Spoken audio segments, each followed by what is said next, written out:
मनुष्य की जिंदगी को बर्बाद करने वाली गलतियां कौन सी हैं? हेलो दोस्तों, आप सभी का स्वागत है। दोस्तों, आज के उपदेश के माध्यम से मैं आपको उन 7 गलतियों के बारे में बताने जा रहा हूं, जो गौतम बुद्ध अक्सर अपने शिष्यों और सांसारिक लोगों को कभी न करने की सलाह देते थे। दोस्तों, अगर आप अपने जीवन में खुश रहना चाहते हैं तो आज से ही ये 7 गलतियां करना बंद कर दीजिए। तो आइए बिना समय बर्बाद किए जानते हैं उन 7 गलतियों के बारे में जो व्यक्ति का जीवन बर्बाद कर देती हैं। किसी को जबरदस्ती सलाह देना। दोस्तों, सबसे पहले तो ये समझ लीजिए कि हम सलाह क्यों देना चाहते हैं। हम सलाह देना चाहते हैं क्योंकि हम चाहते हैं कि दूसरों को बुद्धिमान लगे, लेकिन होता बिल्कुल उल्टा है, यानी वो हमें मूर्ख समझता है।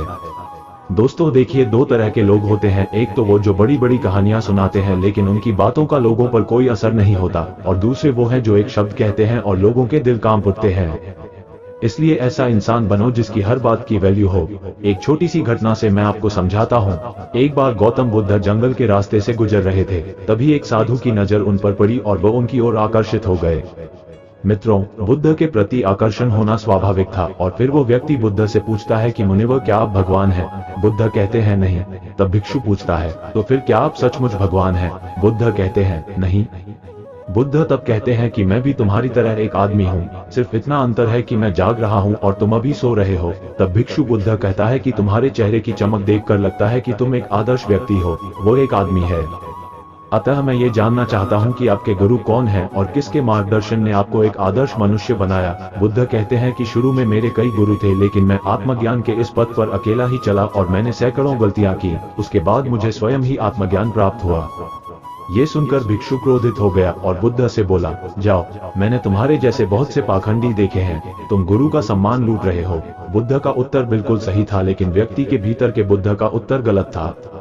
इसके बाद बुद्ध उस व्यक्ति को समझाने के लिए एक भी शब्द खर्च नहीं करते हैं। बाद में उन्हें इस बारे में पता चलता है, लेकिन उस समय बुद्ध अपनी ऊर्जा और समय बर्बाद नहीं करते। सूत्र यह है कि सलाह या ज्ञान केवल उन लोगों को दें जिन्हें इसकी आवश्यकता। दोस्तों, ये जिंदगी 2 रास्तों पर आधारित है। पहले आप प्रगति करोगे और फिर विनाश की ओर जाओगे। तो एक बात तो तय है कि अगर आप अभी प्रगति नहीं कर रहे हैं तो आप हर पल विनाश की ओर बढ़ रहे हैं। ये बात भले ही आप जानते हो या नहीं।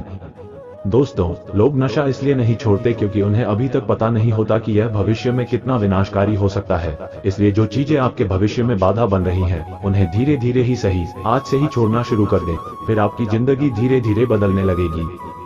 दोस्तों, उसकी सलाह को गंभीरता से न लें जो देने लायक न हो। कैसे पता करें कि कौन योग्य है और कौन नहीं? सीधी सी बात है, अगर कोई बुजुर्ग व्यक्ति है और सभी लोग उसका सम्मान करते हैं तो सिर्फ इसलिए उसकी सलाह को कभी गंभीरता से न लें।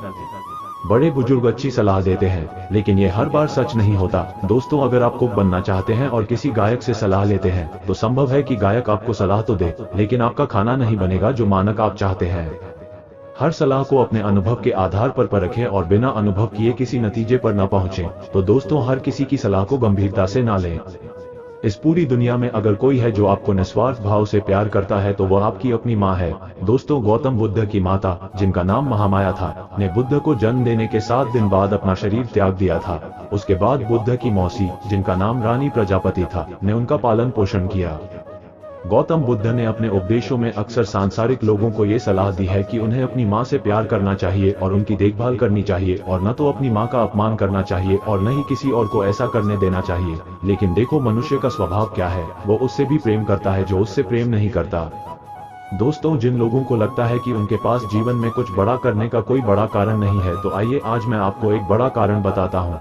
अपनी माँ के लिए कुछ अच्छा करें, उन्हें वो जीवन दें जिसकी वह हकदार।